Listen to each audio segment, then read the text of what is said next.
Boa noite, meus irmãos. Graças ao nosso Senhor Jesus Cristo que nos reúne aqui. E agora a gente pode estar diante da palavra de Deus. E nós vamos dar uma olhada mais detida hoje lá em Josué, no capítulo 7. Continuando a nossa série de sermões em Josué, venha o teu reino, Josué capítulo 7.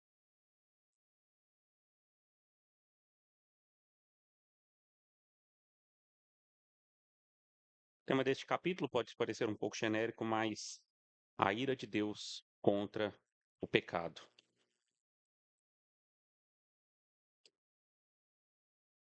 Muito sério e importante. Então, com todo cuidado, vamos à leitura da palavra de Deus em Josué, capítulo 7, capítulo inteiro. Um pouco extenso, mas a história é relativamente fácil de entender. Prestem bastante atenção. Josué, capítulo 7. E transgrediram os filhos de Israel no anátema, porque Acã, filho de Carmi, filho de Zabdi, filho de Zerá, da tribo de Judá, tomou o anátema, do anátema, e a ira do Senhor se acendeu contra os filhos de Israel. Enviando, pois, Josué de Jericó alguns homens a Ai, que estava junto de Bet-Aven, do lado do oriente de Betel, falou-lhes dizendo: Subi e espiai a terra. Subiram, pois, aqueles homens e espiaram a Ai. E voltaram a Josué e disseram-lhe: Não suba todo o povo, subam uns 2.000 ou 3.000 homens a ferir a Ai. Não fatigueis ali a todo o povo, porque poucos são. Assim subiram lá do povo alguns 3.000 homens, os quais fugiram diante dos homens de Ai. E os homens de Ai feriram deles uns 36, e os perseguiram desde a porta até Sebarim. E os feriram na descida, e o coração do povo se derreteu e se tornou como água. Então Josué rasgou as suas vestes e se prostrou em terra sobre o seu rosto perante a arca do Senhor, até a tarde, ele e os anciãos de Israel, e deitaram pó sobre as suas cabeças. E disse Josué: Ah, Senhor Deus, por que com efeito fizeste passar a este povo o Jordão, para nos entregares nas mãos dos amorreus, para nos fazerem perecer? Antes nos tivéssemos contentado em ficar além do Jordão. Ah, Senhor, que direi? Pois Israel virou as costas diante dos inimigos. Ouvindo isto, os cananeus e todos os moradores da terra nos cercarão e desarraigarão o nosso nome da terra. E então, que farás ao teu grande nome? Então disse o Senhor a Josué: Levanta-te, porque estás prostrado assim sobre o teu rosto? Israel pecou e transgrediram a minha aliança que lhes tinha ordenado, e tomaram do anátema, e furtaram, e mentiram, e debaixo de sua bagagem o puseram. Por isso os filhos de Israel não puderam subsistir perante os seus inimigos. Viraram as costas diante dos seus inimigos. Porquanto estão amaldiçoados, não serei mais convosco, se não desarraigardes o anátema do meio de vós. Levanta-te, santifica o povo, e dize: Santificai-vos para amanhã, porque assim diz o Senhor Deus de Israel. Anátema há no meio de ti, Israel. Diante dos teus inimigos não poderás suster-te, até que tireis o anátema do meio de vós. Amanhã, pois, vos chegareis segundo as vossas tribos.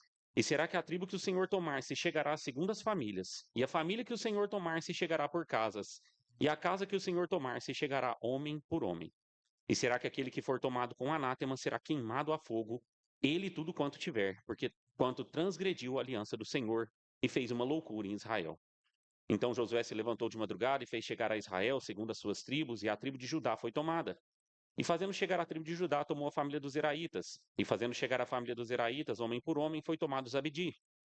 E fazendo chegar a sua casa, homem por homem, foi tomado Acã, filho de Carmi, filho de Zabdi, filho de Zerá, da tribo de Judá. Então disse Josué a Acã: Filho meu, peço-te, glória ao Senhor Deus de Israel.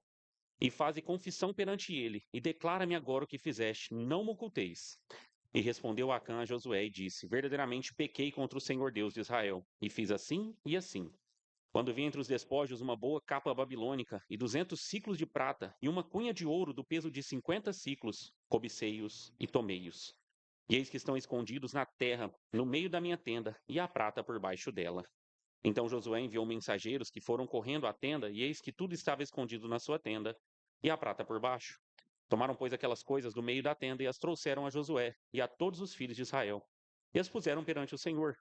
Então Josué e todo Israel com ele tomaram a Acã, filho de Zerá, e a prata, e a capa, e a cunha de ouro, e seus filhos e suas filhas, e seus bois e seus jumentos, e suas ovelhas e sua tenda, e tudo quanto ele tinha, e levaram-nos ao vale de Acor. E disse Josué: Por que nos perturbaste? O Senhor te perturbará neste dia. E todo Israel o apedrejou, e os queimaram a fogo depois de apedrejá-los. E levantaram sobre ele um grande montão de pedras até o dia de hoje. Assim o Senhor se apartou do ardor da sua ira, pelo que aquele lugar se chama o Vale de Acor, até ao dia de hoje. Somente até aqui? Vamos a Deus mais uma vez em oração, suplicando por esse sermão. Senhor Deus, Deus grandioso, Deus bendito, nós nos colocamos, Deus, diante do Senhor, com temor, ó Deus, diante da sua sagrada escritura, entendendo, ó Deus, quem o Senhor é, que o Senhor, ó Deus, é o Deus que conhece, que sabe todas as coisas, que tem, ó Deus, o universo nas suas mãos. Senhor, ó Deus, que inspirou esse texto e trouxe ele, ó Deus, até nós hoje. Que então, ó Deus, com todo cuidado, possamos ir até esse texto, entender, ó Deus, a vontade do Senhor, que o Senhor requer de nós, o que o Senhor pretende para nós. Que enquanto essa palavra, Deus, for pregada, que o Senhor possa, ó Deus, tocando os nossos corações, nos transformando. E então, ó Deus, que nos apeguemos à lei e andemos, ó Deus, segundo essas coisas. Não somente, ó Deus, então, enquanto ouvimos, mas no decorrer, ó Deus, das nossas vidas. E assim demos glória, a Deus, ao seu nome. Que eu possa, ó Deus, beneficiar os meus irmãos, servindo de instrumento aqui nas mãos do Senhor, para levar, ó Deus, essa palavra com fidelidade, ó Deus, segundo a sua escritura. E que todos nós, ó Deus, possamos ser iluminados pelo teu Espírito Santo, para compreendermos, para aprendermos, para recebermos essas verdades. Assim oramos, em nome de Jesus. Amém.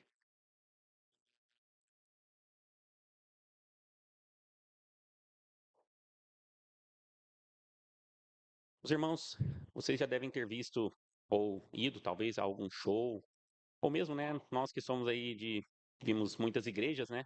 A gente vê, né, as bandas da igreja, ou enfim, em algum lugar que você tenha presenciado aí uma orquestra ou algo assim. E quando a gente está ali, né, apreciando a música e vendo, né, e são vários instrumentos, vários aparelhos, várias coisas, né, que precisam funcionar. Tem sim, né, algumas coisas que são mais, que vão mais à frente, né, tipo o cantor, talvez o guitarrista, dependendo do estilo da música. Alguns instrumentos que ficam mais por trás, né, das coisas. Mas independente, né, de qual seja o instrumento, se for dos mais aparecidos, pior ainda, né? Mas se for ali dos instrumentos de base, eu não sou músico, então os músicos aí depois podem falar melhor sobre isso.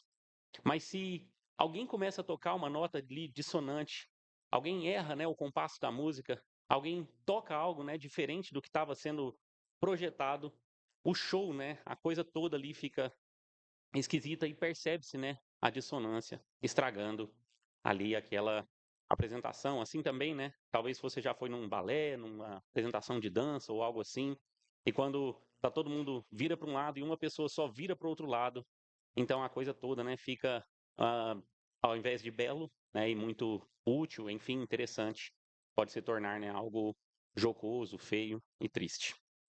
Essas situações aqui, ainda que eu tentasse, né, trazer algo interessante, sério, elas não se aproximam de algo que nós temos nesse texto de hoje.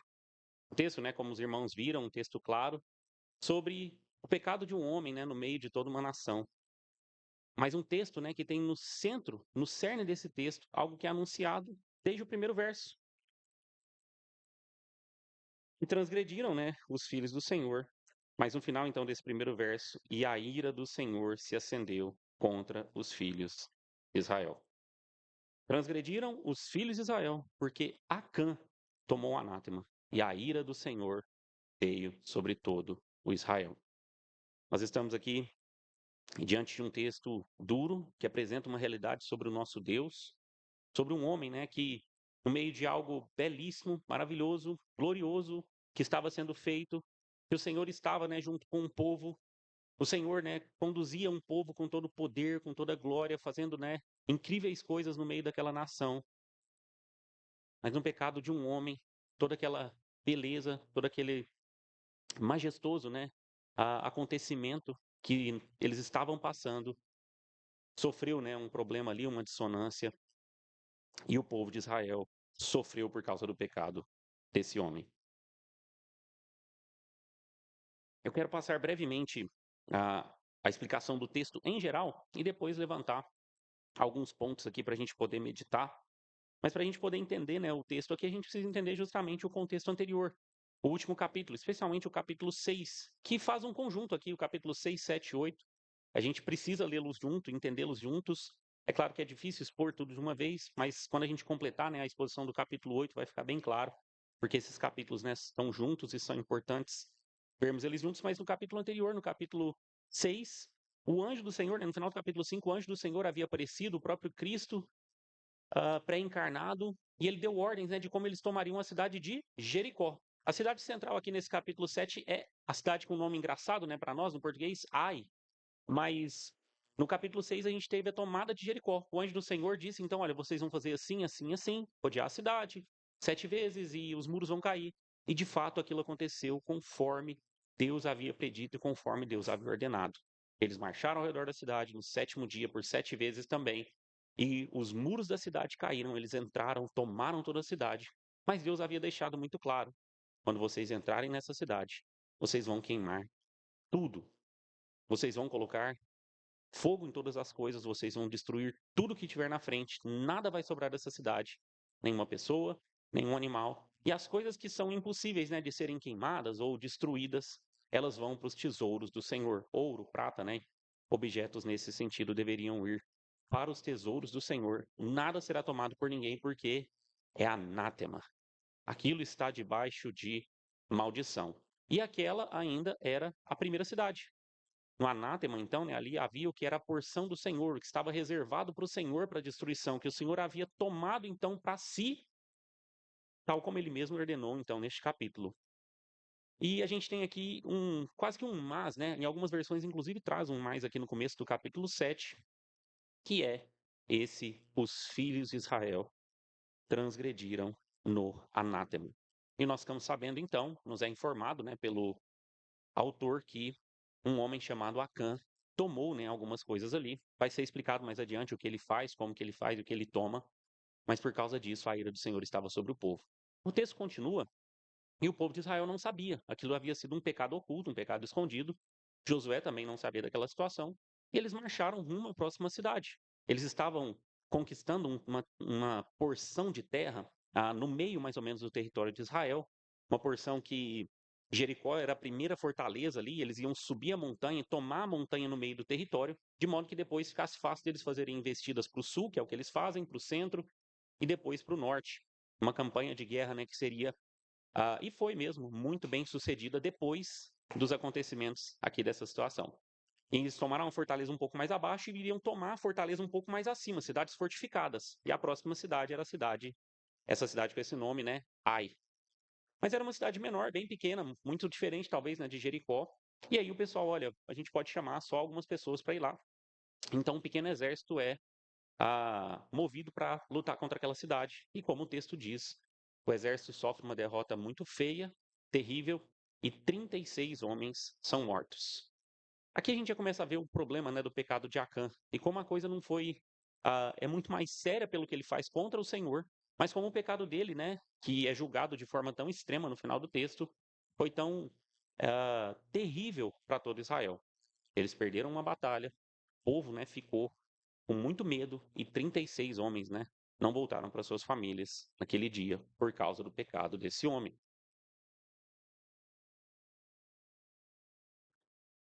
O texto continua, eles foram perseguidos e no meio do texto mais ou menos, Josué então vai e se coloca diante do Senhor e se deita, né, e ele se coloca em estado de humilhação, mais ou menos verso 6 aqui, verso 7, e ele ora ao Senhor. Sobre a oração de Josué, nós não vamos poder discorrer muito aqui hoje, mas eu não tomo, né, nem a investida contra Ai, nem a oração de Josué como coisas de pessoas orgulhosas e arrogantes. A gente que sabe, né, o que aconteceu, é claro que faz a gente pode talvez julgar, né, ali a atitude de Josué, tanto no envio de um pequeno grupo, né, para poder derrotar Ai, ou a maneira como ele se coloca aqui em oração diante do Senhor, como coisas de orgulho, mas não é o caso aqui. Tanto eles estavam, primeiro, sim, otimistas frente ao que o Senhor estava fazendo, e entenderam que Josué era um grande general, né? Ele sabia que era o necessário ali para derrotar aquela cidade. Vejam que ele se porta com cuidado, né, como general, ele manda espias na frente. Mas o principal aqui, então, a sua oração, né? Ele vai diante do Senhor, não para questionar o Senhor, mas para colocar diante do Senhor a amargura, a tristeza, a dificuldade daquele dia. Ele está humilhado, ele está com as suas vestes rasgadas, cabeça no chão, prostrado diante do Senhor. Porque a nação, o povo de Deus, havia sido derrotado na guerra. E a preocupação dele era especialmente, como é colocado aqui no final do verso 9, com o grande nome do Senhor Deus. Por isso que o Senhor não repreende ele depois. A palavra que vem depois do Senhor, a resposta, não é uma resposta de repreensão, mas uma resposta então de você, beleza, você precisa fazer algo. Existe algo a ser feito, Josué. Para você entender, aconteceu uma coisa no meio de vocês e essa coisa precisa ser resolvida, porque senão vocês vão continuar perdendo, ou na verdade vocês nunca obterão êxito em nada. O que Deus faz então, a resposta de Deus, a oração humilde de Josué, é mostrar que o povo precisava de purificação para que a ira de Deus saísse, né, do meio desse povo. A gente tem ah, no final, né, do capítulo 12, o que Deus pretendia, né, para todo o povo. Porquanto estão amaldiçoados, não serei mais convosco, e não se não desarraigardes o anátema do meio de vós. Essa parte B aqui do verso 12 é o meio mesmo da sessão. A gente consegue ver que no começo do texto Deus está irado com o anátema, no final do texto Deus está propício de novo ao povo, porque o anátema foi retirado do povo na punição para Acã. A gente vê, né, o povo sendo derrotado, e no final do texto, né, um pouco antes dessa sessão, Acã sendo destruído, ele com toda a sua família, a sua casa. E a gente tem essa estrutura, né, do texto que a gente pode ir na parte central do texto. É claro, a oração de Josué, e então a resposta e o que deve ser feito, né, depois dessa oração, o que foi feito, os métodos, né, que foram usados ali para descobrir aquilo. No meio disso, o que já foi colocado no começo e no final. Deus está irado com o povo por causa do pecado, mas se algo for feito, essa ira do Senhor sairá diante do povo. E no final do capítulo, tal como tudo aquilo que foi executado, Deus retirou a sua ira. E o que acontece na sequência, então, é que ah, há um método ali para inquirir, para chegar ali qual foi a pessoa que fez essas coisas. Ninguém sabia, o Senhor havia dito para Josué, então, de algum modo, né, revelado que havia um pecado, um anátema no meio do povo. Por que Deus não falou logo, né, para Josué? Bom, são as maneiras, né, em que o Senhor se revela, se mostra para o seu povo, as maneiras como ele lida, né, com o seu povo. Talvez havia objetivos até para Cã e para mostrar o peso do seu orgulho e da sua arrogância até o fim. E talvez por isso, né, Deus toma um caminho que não seja tão direto, ao invés de informar, né, e a pessoa foi a Cã, ele fala então para eles conduzirem a coisa da seguinte maneira. Eles lançariam sortes. Como é que eram essas lançar sortes e descobrir, né, quem era aqui?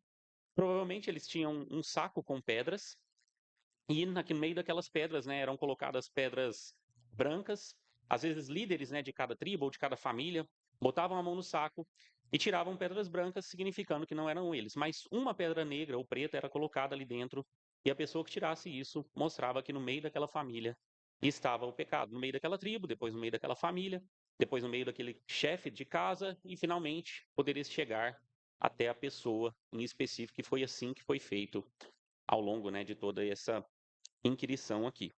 Lembrem-se, né, que com isso o Senhor não diz, né, que nós devemos apostar, lançar sortes, né, ou fazer uma fezinha aí em qualquer coisa, porque o que está em vista aqui é justamente que, diferente do que os homens pensam, né, que ah, as apostas ou a sorte é um mero acaso e não está, né, nas mãos de ninguém, então eu vou ter uma fezinha, uma sorte, e alguma coisa no universo vai colaborar para que eu ganhe na loteria, ou eu ganhe aquele prêmio, ou que a minha aposta seja boa, por exemplo, até mesmo no mercado financeiro. Se for uma aposta, né, e vejam que é um problema de apostar, de tentar a sorte, né, porque todas as coisas estão nas mãos do Senhor. Então, o tirar pedras, o tirar o palitinho, o número que é sorteado, isso não está fora da providência das mãos e das mãos do Senhor. Ele controla e governa cada uma dessas coisas. E o grande problema do homem é atribuir a outro ser, a outra força, a outro que não seja o Senhor. E essas coisas, né? Essas coisas, ou essa sorte, ou enfim, este poder aí de guiar o mundo. Somente o Senhor guia, né, e controla todas as coisas, e por isso mesmo aquela atitude era adequada, esse lançar sortes para descobrir. Tanto que chega-se, por causa, né, da providência do Senhor, do seu modo de revelar ali ao povo, chega-se exatamente a pessoa que havia cometido aquele pecado. Eu já antecipo, né? Porque o nosso texto aqui também fala muito sobre a escritura e o peso da escritura nas nossas vidas. Os nossos principais objetivos aqui vão ser falar sobre isso, sobre como devemos ser guiados pela escritura, que esse era um modo de revelação, né, na antiguidade, quando o povo ainda não tinha, né, toda a escritura, toda a revelação. Então hoje, né, nós não precisamos e não temos O Senhor não permite, né, de modo algum, que nós consultemos a sorte dessa maneira, lançando sortes em qualquer sentido, porque toda a Escritura, né, inspirada, foi colocada diante de nós. Antigo e Novo Testamento estão aí para que entendamos, né, a vontade do Senhor e nos guiemos pela Escritura, segundo o que Ele ordenou, e até em assuntos difíceis, né?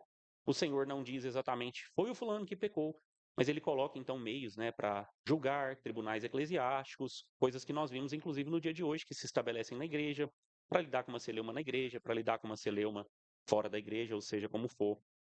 O Senhor mesmo estabeleceu princípios para que tudo, né, seja ordenado e feito segundo a sua Escritura. E então, chegando assim a Acã, Josué, né, interpela e fala com ele. Sim, Josué ali não está tratando, né, o homem Acã ah, com frieza. Ele realmente chama ele, né, de filho, porque ele se sentia ali como um pai de toda a nação. E ele não pretendia ali como um juiz mau, né, vou aqui tentar ganhar, né, a Khan, um jeito de falar com ele e depois eu vou destruir ele, porque aquilo já havia sido informado. Então ele estava ali colocando diante dele, né, que finalmente falasse o que estava acontecendo. Vejam que a Khan, né, teve inúmeras chances de se revelar antes. Ele sabia que ele estava sendo a causa, né, daquele pecado, da, da derrota, né, em Ai. Ele sabia que a causa, né, daquela maldição foi por culpa dele. Então, em cada uma daquelas rodadas, né, do que estava acontecendo, ele poderia aparecer, dizer, olha, fui eu que pequei, eu que fiz isso, então vamos proceder com a pena justa, mas eu me arrependo. Em momento algum, né, Acã faz isso. Mas Josué, então, né, pergunta para ele, e aí, o que você fez? E ele fala, eu tomei, então, ali prata, ouro, uma boa quantidade significativa de cada um desses metais, uma capa babilônica. Uma capa ali era um mero utensílio mesmo de vestuário. A coisa, o que era de riqueza ele tinha pego no ouro e na prata. A capa, sim, tinha o seu valor, mas ele era como se ele quisesse. E vejam, olha que coisa terrível. Como se ele quisesse ficar na última moda. Como se ele quisesse realmente, quando ele pudesse, vestir aquela capa, ficar bem, né? E mostrar ali o quanto ele tinha riquezas e tudo mais. Era o que ele pretendeu e o que ele fez nisso, mas para isso ele tomou o anátema. Para isso ele tomou o que o Senhor separara para si, o que o Senhor amaldiçoara para ser destruído ou então colocado no seu tesouro. Acã naquele dia tomou a primícia do Senhor. Primeira cidade, né? O primeiro lugar que foi derrotado, aquele lugar, né? Os despojos daquele lugar deveriam ser colocados diante do Senhor, porque o povo precisava entender que, em primeiro lugar, vem o Senhor, e nós aprendemos isso em Josué capítulo 6. Em primeiro lugar, deve estar no nosso coração o Senhor, ele tem a primazia, ele é o princípio de tudo. Mas vejam como o que Acã faz é a mostra de que, em primeiro lugar, no coração dele estava ele mesmo. Ele era o centro, né, do seu coração. O próprio Acã era o centro da existência dele mesmo. Ele vivia para si, e por isso ele não teve problema algum em tomar, né, daquela daquilo que Deus amaldiçoara, esconder, mentir, como o texto diz, né? Esconder e afrontar ao nome de Deus, ainda que isso custasse, né? E custou a vida dos seus irmãos.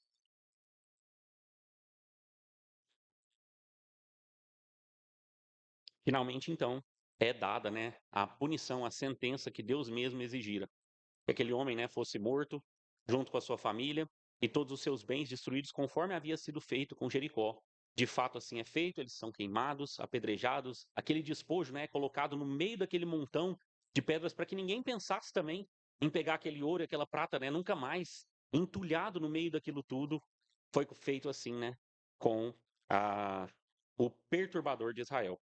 A gente está lendo, né, Primeira Crônicas, eu não sei quem já começou a ler, mas nas listas, né, de genealogia, quando a gente chega em Crônicas e chega na família aqui dos Zeraítas, né, e a família de Acã, ele é lembrado, né, tristemente por esse episódio, Acã, o perturbador de Israel. E aqui então Josué pergunta: por que você perturbou a Israel? Então o Senhor te perturbará. E assim ele faz. E aquele homem, né, então ah, apedrejado, enfim, acontece tudo aquilo. E assim o Senhor, final do capítulo, se apartou do ardor da sua ira, pelo que aquele lugar se chama Vale de Acor até o dia de hoje.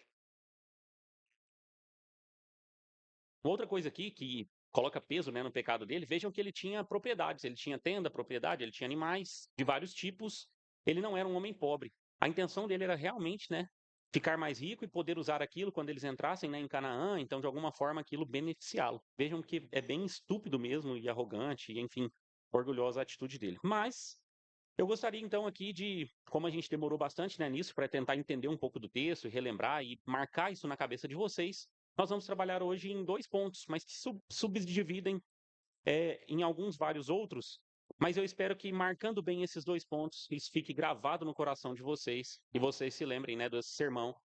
E, afinal, por que, né, que isso aconteceu? Por que isso está registrado aqui na história? Isso é uma história verídica, verdadeira. Isso foi algo que ocorreu, né, no meio do povo de Israel e foi escrito e revelado para nós hoje. E não, né, sem vários objetivos. E dentre eles, e talvez os principais, é o que eu gostaria, né, de apresentar aqui para os irmãos.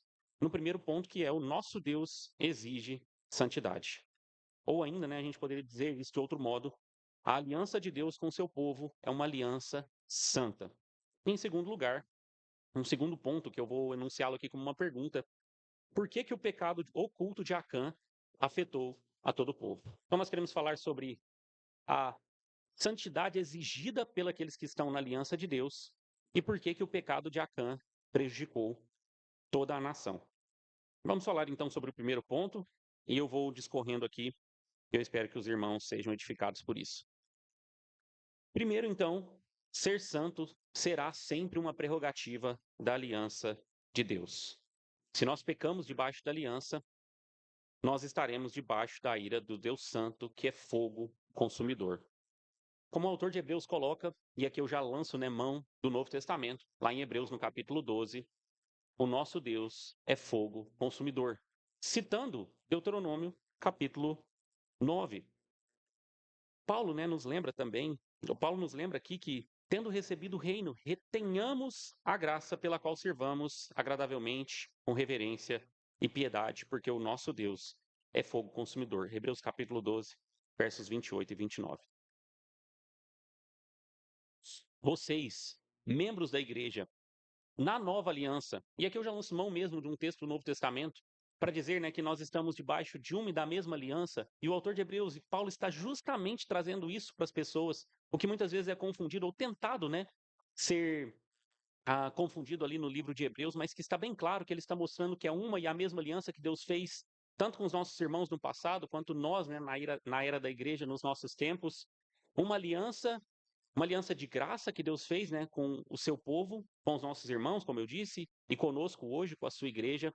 Uma aliança de graça, mas uma aliança que exige santificação. Sirvam a Deus. Vocês que estão nesse reino, sirvam a Deus com reverência e piedade, porque o nosso Deus é fogo consumidor.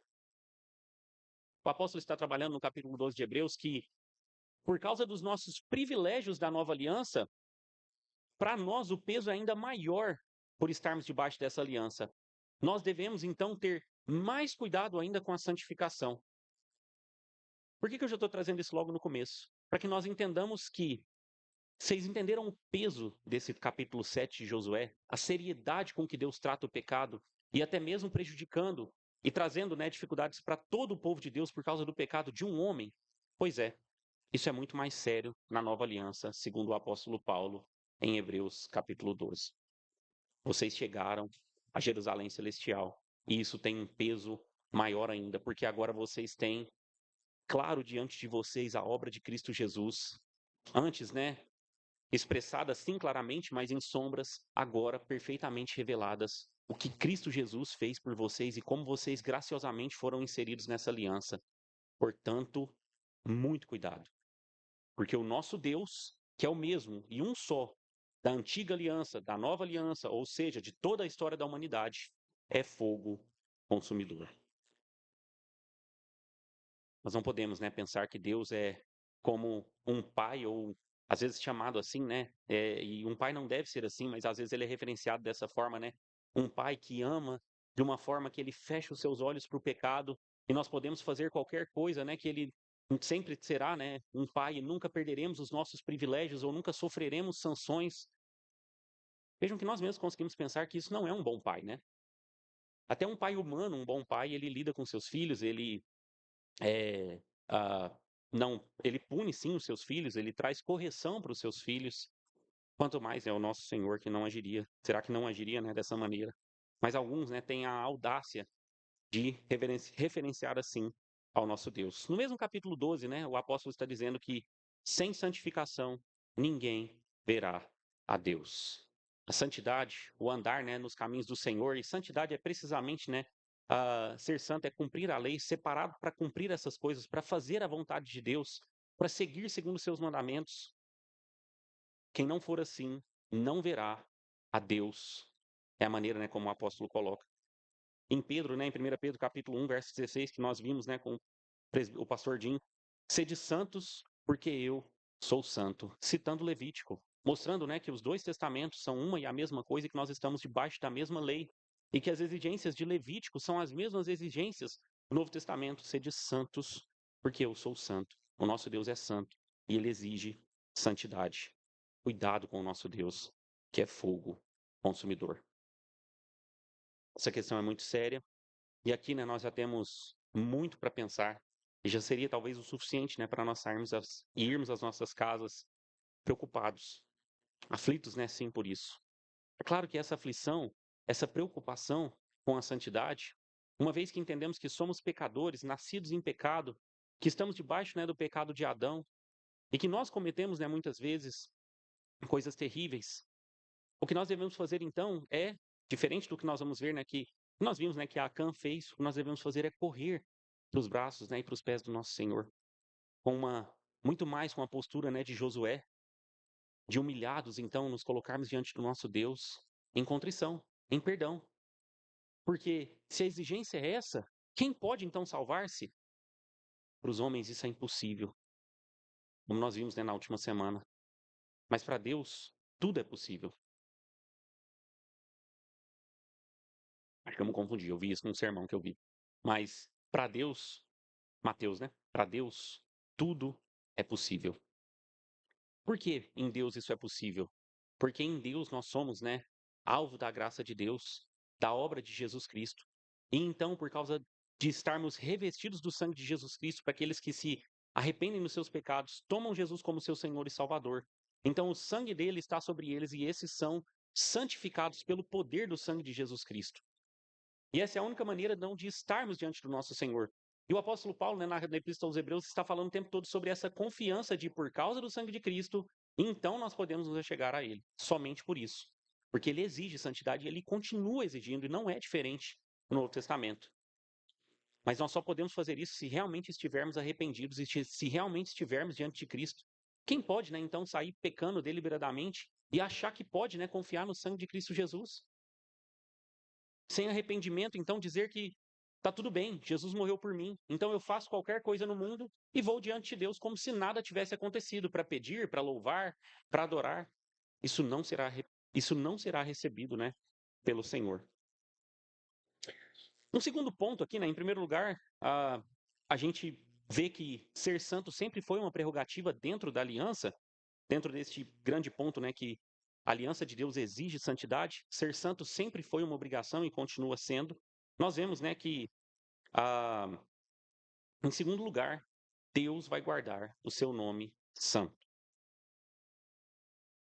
Muito das coisas que nós vimos hoje, né, corroboram com o sermão, mas até o texto, né, de Moisés nos fala, né, sobre essa realidade.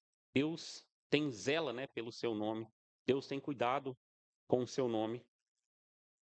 Não podemos pensar, né, que Deus nos abençoará se nós estivermos em pecado.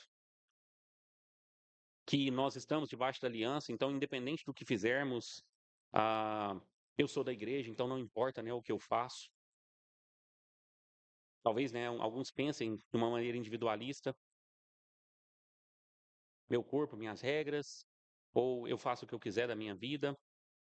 Isso não importa, né, se eu estou na igreja, tá tudo bem.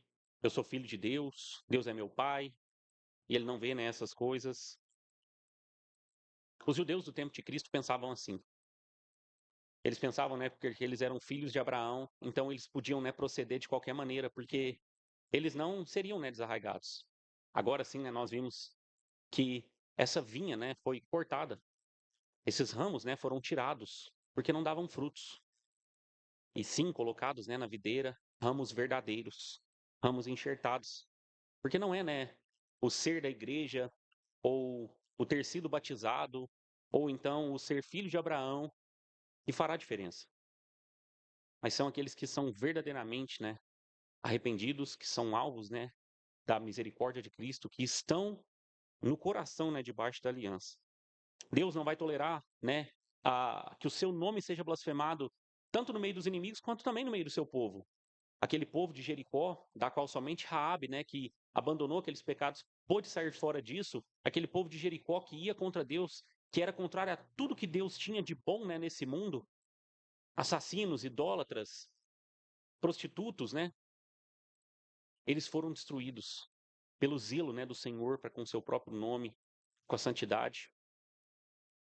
Jericó sofreu, né, mas também dentro da aliança Acã, porque ele não cuidou do nome do Senhor, porque Deus não permitirá com que o seu nome seja desonrado, nem no meio dos inimigos, nem no meio daqueles, né, que se dizem ser o seu povo, nem daqueles que estão, né, de algum modo ligados à aliança. Entendam aqui então qual é este segundo ponto dentro do primeiro, né? Nós temos que entender que na aliança de Deus, em primeiro lugar, Deus não toma o nosso conforto, a nossa prosperidade, mas, em primeiro lugar, Deus considera o seu santo nome. Deus leva em conta, em primeiro lugar, a honra ao seu próprio nome. E não podia ser diferente. Nós, né, sabemos que a primeira coisa que devemos nos preocupar é com a glória do nosso Deus. E Deus, claro, ele deve preocupar-se, e assim ele o faz, porque isso é a melhor coisa, né, que pode ser feita por um Deus que é perfeito, que é trazer glórias, né, ao seu próprio nome.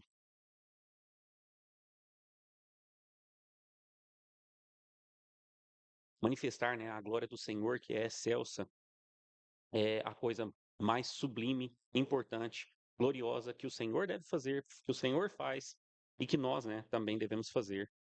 Porque o nome do Senhor jamais pode ser maculado, usurpado, blasfemado. Assim, né, eu falo aqui e eu relembro Josué, e como o cuidado dele era com o nome do Senhor, que não fosse blasfemado no meio daqueles povos ali, como um Deus que era fraco, que não podia fazer algo pelo seu povo, que não pôde levar a cabo o seu plano de tirar o seu povo do Egito e dar aquela terra para eles. Josué se importava com o nome do Senhor. Vejam a diferença, né, com Acã. Acã só se preocupava com si mesmo, com seus bens, com a sua propriedade, se ele estava na última moda, se ele estava ali com por cima, né, de tudo. Por causa do seu pecado, né, 36 pessoas morreram. E venha na severidade da condenação. Ele toma o que era do Senhor, o que era prerrogativa do Senhor. Ele não coloca o Senhor em primeiro lugar. E aqui eu insisto, meus irmãos, nós temos colocado o Senhor, né, como centro. Ele é o centro das nossas vidas. Ele está, né, nas nossas vidas como centro da nossa existência. Aquilo que é primeiro, né, em primeiro lugar nos nossos corações é o Senhor. E é fácil, né, de você entender se o Senhor está no centro do seu coração, no seu dia a dia, quando você acorda. Quais são as suas primeiras preocupações ou as coisas que você pensa? Durante o seu dia, né, você menciona, se lembra do Senhor nos seus afazeres, nas coisas que você está fazendo? A preocupação sua com o domingo, com o dia do Senhor, com como você está levando esse dia, com a igreja, que é precisamente o lugar em que nós somos chamados a aprender do Senhor, a entender do Senhor, a sua preocupação com a escola bíblica dominical, com o culto. Isso servirá, né, de termômetro. A sua vida, né, diante do Senhor, de leitura bíblica, de oração. Pare para pensar, né, se ao olhar para essas coisas na sua vida, se o Senhor é o centro da sua existência e é o primeiro, né, no seu coração, ou se são outras coisas.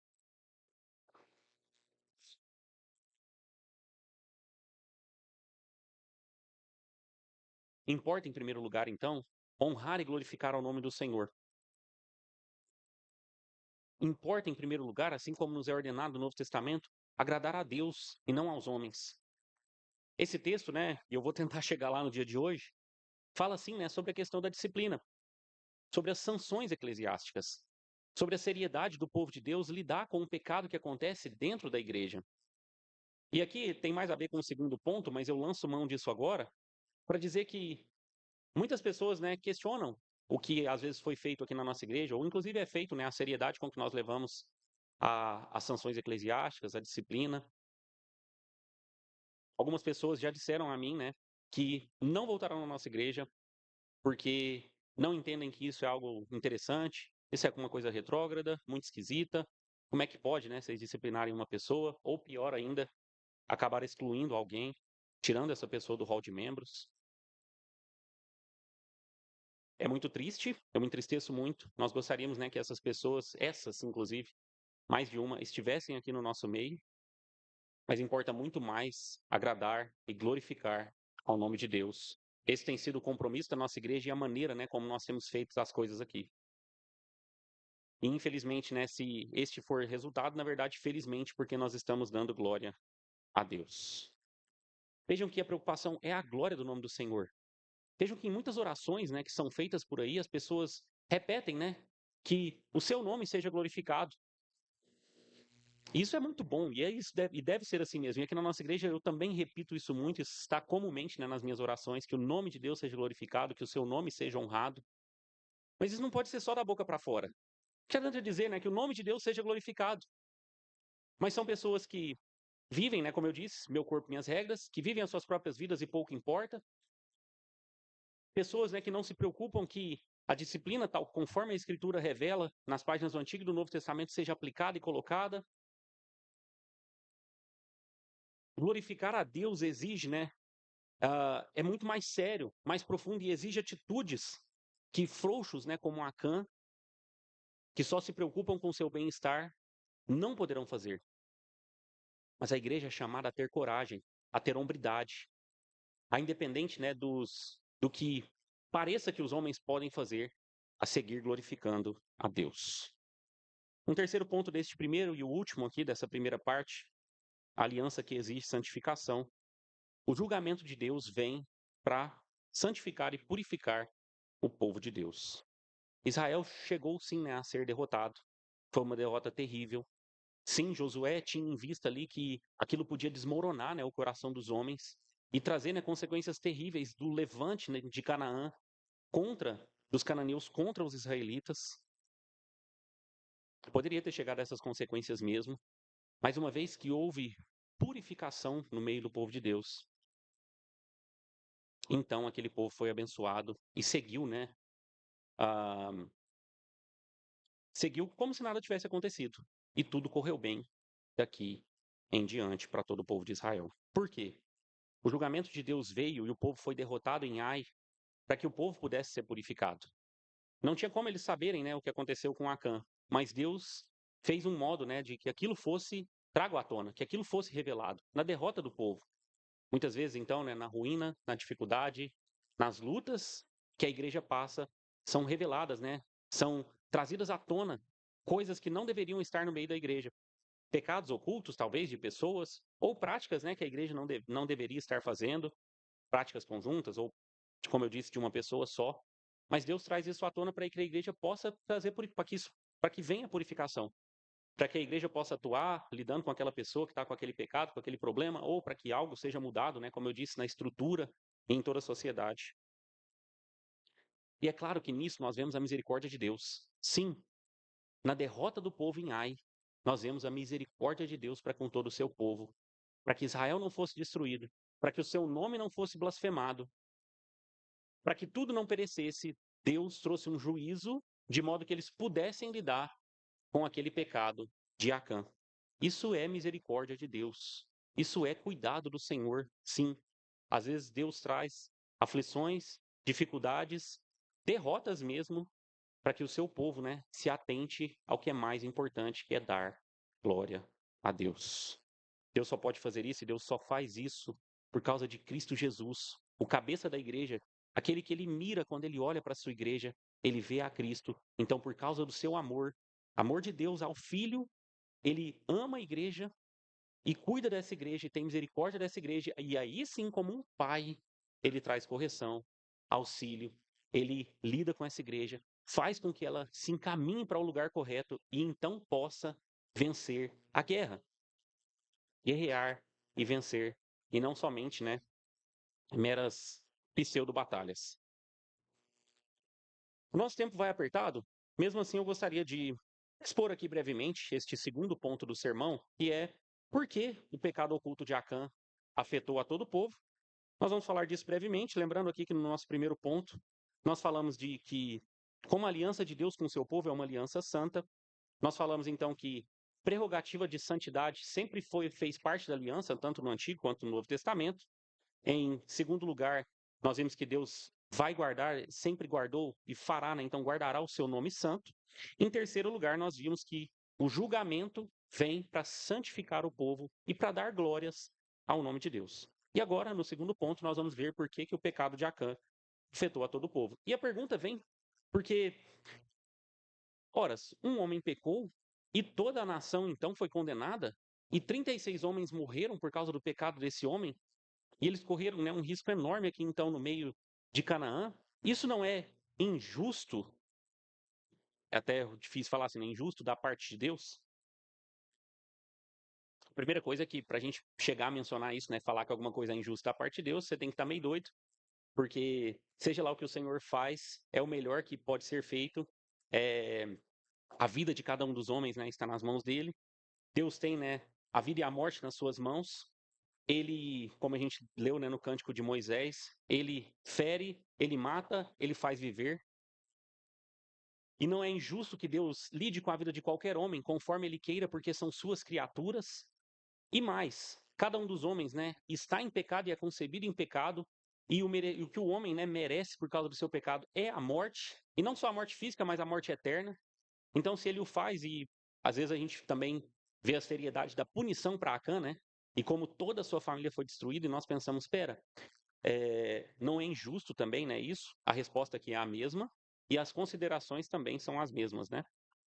Deus tem as vidas nas suas mãos, e não importa, né, se é verdade que não importa se uma criança não vem ao mundo porque por um aborto, não importa, né, se ela sofre um acidente, se ela quando criança tem uma doença.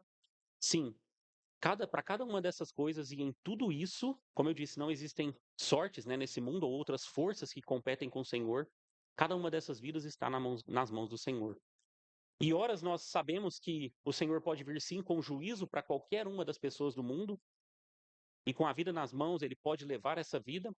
Horas, inclusive, como a gente leu em Jeroboão, o filho, né, de Jeroboão, lá em 1 Reis, aquele filho de Jeroboão foi morto porque ele foi o único que foi achado justo no meio da casa de Jeroboão. Para que ele não visse a destruição da casa de Jeroboão, ele foi tomado antes. E aí sim, Jeroboão e todos os maus que estavam com eles foram destruídos, né? Uma sentença por parte do Senhor. Então, às vezes, o Senhor tira a vida para libertar, né, a pessoa daquilo, como um refúgio, levando aquela pessoa para perto de si, ou então é juízo mesmo. E não importa, todas essas vidas estão nas mãos do Senhor. Bom, aqui a gente já poderia terminar, né? Mas eu acho que ainda há um pouco mais que a gente pode tratar quanto a esse segundo ponto, porque o pecado oculto de Acã afetou a todo o povo. O Senhor, né, poderia fazê-lo simplesmente, mas é claro que Deus tinha um objetivo, inclusive ele registra isso para que nós aprendamos algumas verdades, e elas podem sim ser aplicadas à igreja hoje. E é isso, né, que eu gostaria de falar brevemente. Lembre-se de Paulo, em 1 Coríntios, né, no capítulo 12, quando ele fala da analogia do corpo. Quando o corpo sofre, né, quando uma parte do corpo sofre, quando um membro do corpo sofre, quando uma parte da banda está, né, ali com o instrumento desafinado, ou a pessoa não sabe, né, como tocar, ou então, né, na analogia do corpo, isso é ainda melhor, quando uma parte do corpo está enferma, todo o corpo está sofrendo. O Charles hoje está com. A gente acha que é alguma coisinha que está perto do dedinho do pé dele. E por causa disso, ele está mancando, a outra perna já está se desgastando, ele já está mais choroso, ele já está com mais dificuldade, porque uma coisinha perto do dedo mindinho está prejudicando todo o corpo dele e ele não está conseguindo ficar, né, tão bem. Paulo faz essa analogia, né, para dizer que nós somos um corpo, nós somos uma unidade. Nós estamos todos juntos e fazemos parte de um corpo e somos membros do corpo. Quanto mais se uma das partes desse corpo estiver morta, uma gangrena, né, uma parte que morreu do corpo, esqueci, né, o nome disso, mas quanto mais se isso acontecer, o corpo, né, vai sendo infectado por toxinas ali soltos que saem, né, daquela parte que morreu. E muitas vezes, né, dada a seriedade das coisas, às vezes é necessário até que hajam amputações. Antes disso, é claro que tenta se tratar aquela parte, com remédios, com medicamentos, como for possível. A analogia do corpo é perfeita. E Paulo, né, não traz ela sem motivo, para que a gente possa entender como funcionam as coisas. Porque somos unidos a Cristo e unidos uns aos outros, então somos partes desse corpo, e então a coisa funciona de modo comunitário. A Bíblia, né, está recheada de coisas também nesse sentido, a unidade, né, das pessoas da Trindade, a unidade da igreja com Cristo, como eu falava, e a unidade também de uns com os outros. Assim, Paulo fala, né, se um membro padece, todos os membros padecem. Se um membro é honrado, todos se alegram com ele. E aqui nós entendemos a questão da unidade do povo de Deus e como as coisas não são colocadas na Escritura de um modo individualista. Muitas perspectivas políticas concorrem, né, hoje com a Escritura, chamando a atenção para o indivíduo e colocando, né, o indivíduo no topo de todas as coisas, como se a liberdade, o indivíduo, fosse a coisa central e a maior de todas as preocupações, e segundo a Escritura isso não é verdade. Nós fugimos sim, né, de comunismo, visões, né, comunitárias aí de sociedade, mas nós entendemos também que as coisas não vão para o lado de individualismo. Isso não é postulado, né, pela Escritura. A Escritura fala assim, né, de um corpo e dentro deste corpo, se houver problemas, todo o corpo está padecendo, também como se houver, né, uma só pessoa que está sendo honrada, então todos podem se alegrar com essa pessoa. Meus irmãos, o pecado de uma pessoa pode sim, né, ser tratada por Deus em toda a igreja. E por isso, né, eu alerto aqui, é quase um parênteses nesse segundo ponto, mas um alerta que tem mais a ver com o primeiro. Não sejam como Acã.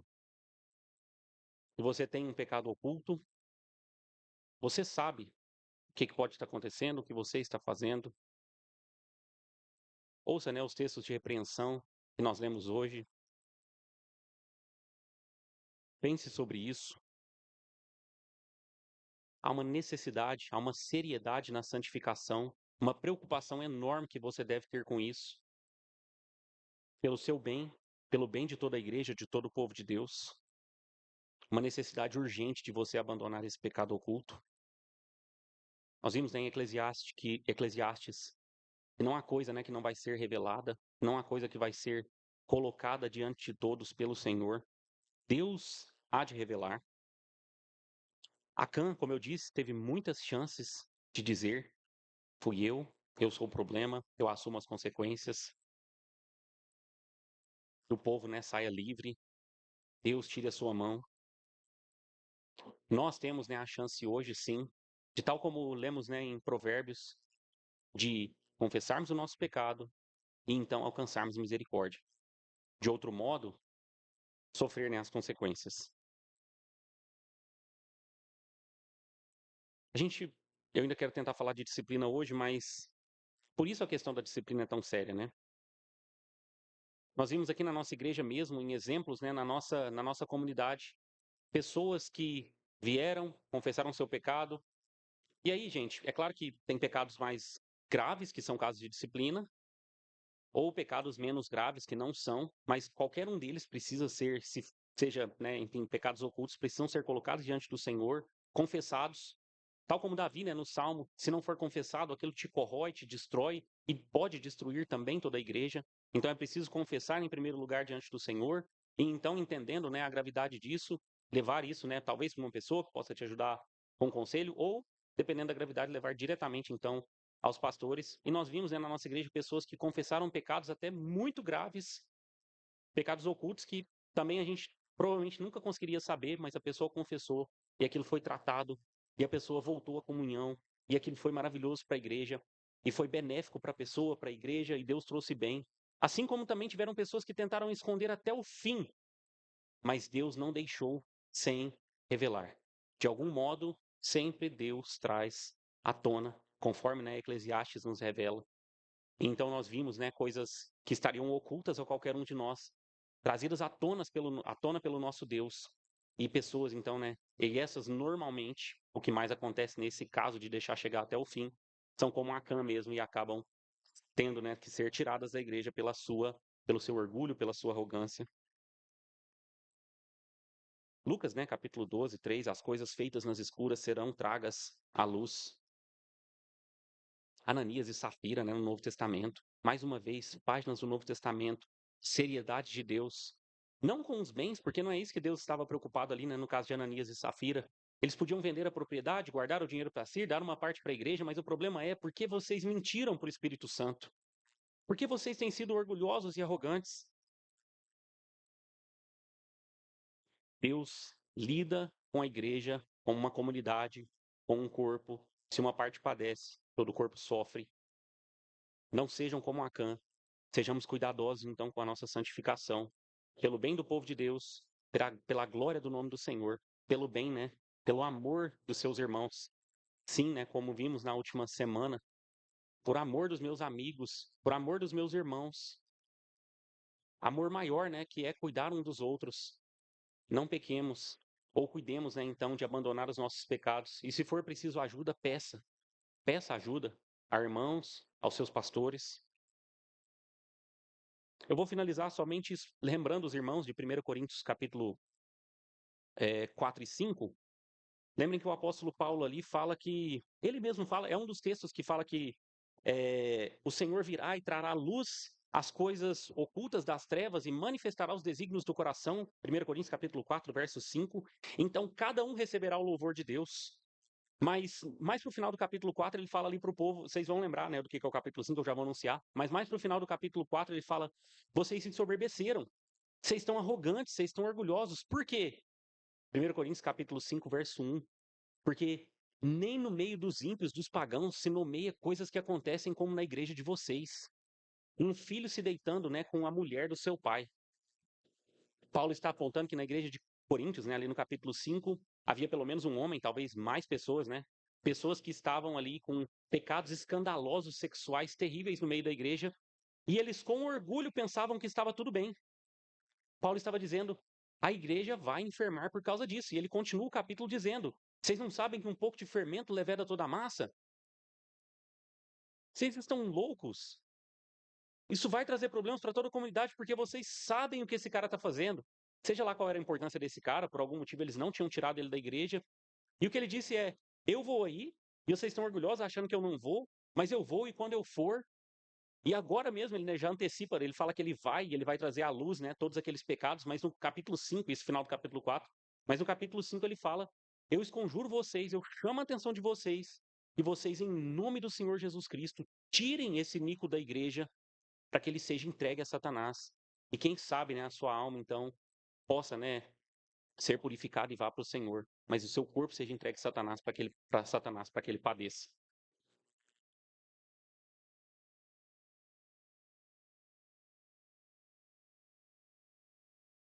Meus irmãos, a questão da disciplina eclesiástica, das sanções, é muito séria. O Senhor, né, trata de modo muito grave os pecados, né, ocultos também, mas piorou, né, os escandalosos e que deveriam ser tratados no meio, né, de um mundo, como eu disse, de frouxos que não querem lidar, né, com essas coisas sérias. Uma sociedade, né, que não, cada um é cada um, a gente não fica metendo a colher onde a gente não é chamado e cada um vive a sua vida. Não é assim, né, que Deus chamou a igreja para ser. Paulo, né, enfia o dedo, a colher lá e fala: vocês têm que lidar com esse problema aí. E quando eu for, a gente vai resolver. E na verdade, vocês já devem adiantar e fazer alguma coisa agora. Tira esse cara da igreja. Esse cara não pode estar no meio de vocês, porque a igreja vai enfermar. Porque um pouco de fermento vai levedar toda a massa e toda a igreja vai ser prejudicada por isso. Muitas igrejas, né, que fazem essas coisas acabam pensando que tudo está bem, porque a igreja vai se enchendo e ela vai se endinheirando, então está tudo maravilhoso. Porque se está tendo gente, se está tendo dinheiro, nós estamos com Deus. Quantas vezes, né, você já deve ter ouvido algo como: ó, não, não fala desse ministério não, porque olha lá o tanto que é cheio, olha lá o tanto de gente que vai naquele lugar. Essa mentalidade, né, permeia o evangelicalismo atual e até mesmo, né, no meio das igrejas reformadas, que dizem lutar contra a teologia da prosperidade. Muitas vezes é entranhado, né, que esse é a teologia da prosperidade eclesiástica, né? De ter muitos membros e ter muito dinheiro significa que as coisas estão funcionando bem. Mas vejam, né, que a medida da igreja, segundo a Bíblia, não é isso. A medida não é membros e dinheiro. A medida é fidelidade à aliança de Deus e santidade da igreja. Não podemos pensar, né, que se estivermos em paz com o mundo, estamos em paz com Deus. Nós precisamos entender que a nossa luta, né, não é contra carne ou sangue, do modo, né, que se a gente conquistar e ganhar carne ou sangue, então vencemos a batalha, porque a nossa batalha é contra principados e potestades. E esses aplaudem e louvam e se maravilham, né, de ter igrejas fracas, ainda que estejam cheias, igrejas que não se posicionam, igrejas que não pregam a Cristo, igrejas que não se voltam para o Senhor, igrejas que não lidam com o pecado. É a vitória não da igreja, mas a vitória de Satanás, no meio daquele que se diz ser povo de Deus. Mais uma vez, vejam a seriedade disso e o cuidado que devemos ter para que isso não se infiltre no nosso meio. No final de Apocalipse, no começo de Apocalipse, capítulo 2 e 3, são descritas ali algumas igrejas. No capítulo 2, né, é descrita a igreja de Esmirna, que era pobre, mas em Cristo eles eram ricos. Depois, né, no capítulo 3, são apresentadas duas igrejas, a igreja de Filadélfia, uma igreja que guardava a palavra e não negava o nome do Senhor, e o Senhor guardaria essa igreja. Mas tem uma igreja, né, que é colocada ali no terceiro capítulo, que é a igreja de Laodiceia. Uma igreja que era rica, que considerava que estava bem por isso, lá no verso 17. Mas Deus fala que eles não sabem como eles são desgraçados, pobres, cegos e nus. Tolice é pensar que estamos bem quando não estamos. Estamos bem se não estamos honrando o nome de Deus.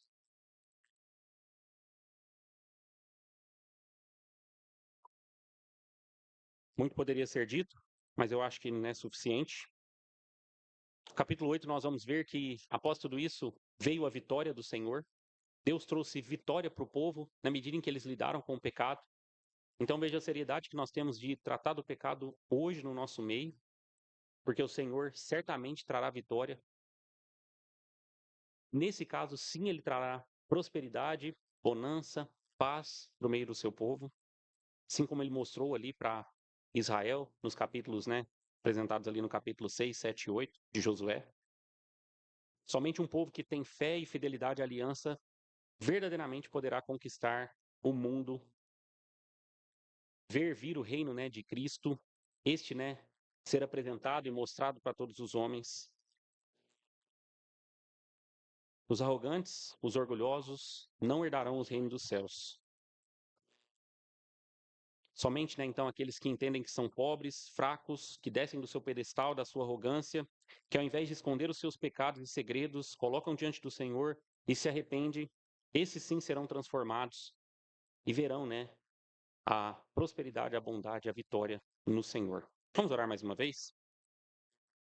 Senhor Deus, nós nos maravilhamos, Deus, e agradecemos pela sua palavra, pelo teu texto bíblico.